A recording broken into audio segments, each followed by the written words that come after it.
Hello, this is Gradye Parsons. Welcome again to our continuing series, Where Are We Going as a Church? And today I want to once again look to a passage in John that's part of our Easter narrative, but I think it's a passage that still speaks to us and where we are in the church.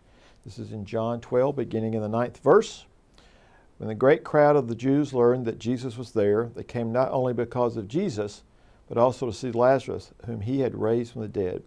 So the chief priests planned to put Lazarus to death as well. As we have discussed before, this by itself, if you take those two verses, set them off by themselves, they are really ludicrous sounding verses. Here's someone who has been raised from the dead, and the chief priests are plotting to put him to death again. Obviously, Lazarus doesn't do death, and as Christians, we don't do death. Recently, in Cleveland, Ohio, there was a great tragedy in that in the home where the two teenagers lived, who created Superman, the comic hero.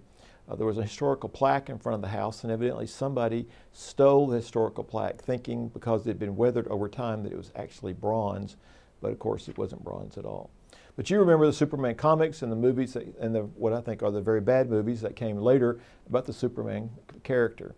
And in the Superman movies, there is this recurring theme of they try to find Superman's weakness, which is kryptonite, and they try to create some form of kryptonite to destroy Superman. So sometimes they'll find meteorites that may have some kryptonite in them. Sometimes they try to create artificial kryptonite that has some weird effects, but they're always looking for what is that thing that they can weaken this person who has these superpowers in order so they can conquer him and usually torture him.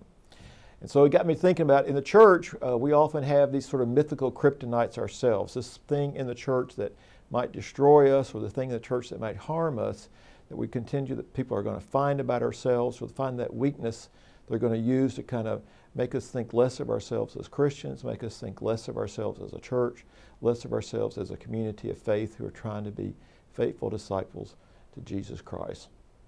So the question you probably ought to ask yourself, and I'm continually asking myself, what is my kryptonite? Where am I vulnerable? Where do people think I'm vulnerable? What are the ways they think they can undermine my discipleship journey or your discipleship journey or your life and community as a church? Is it the fact that you don't have enough young people in the church? Is it because you have some old buildings? Is it because you care too much about your neighborhood? Is it because you're too out there serving the people around you? What is the place where you feel vulnerable? And where is it that this story about Lazarus can sort of remind us that our tale is that we're not victims to kryptonite, but we're actually people who have been conquered the thing in life that is beyond conquering and have hope in life eternal. In the church, we're in the hope business, and we're in the life-giving business, and we're in the business of giving people a reason to follow a different kind of story in their lives and not always be afraid that there's something out there that's going to take all that away from them and turn them to a different place.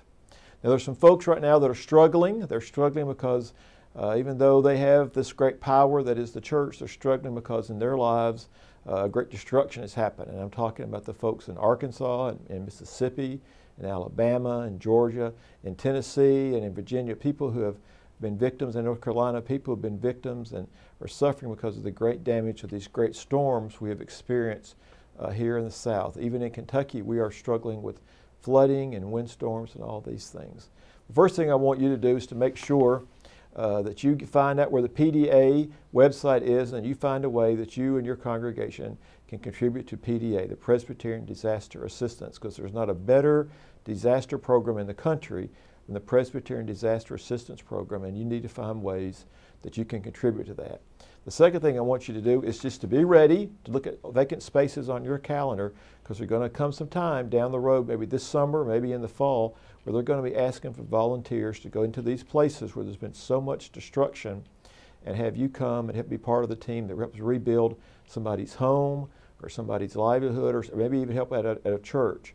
We already know that the Covenant Church in Tuscaloosa was destroyed, and they're in our prayers as we begin to think about them. In my kind of home neck of the woods, which is in the Appalachian part of Tennessee, there's been death, there's been homes, there's been lives lost, there's been livelihoods lost, and we're praying for those people. I'm concerned about those congregations that are served. So I'm asking you to be ready. I'm asking you to be superheroes like Superman and not worry about your weakness or your kryptonite, not worry about what scares us, but be ready to go serve the church and be able to reach out to these folks who have suffered so much, and yet we've been given so many blessings that we can reach out and help them recover their lives and once again be witnesses to the resurrection and power of Jesus Christ. Thank you.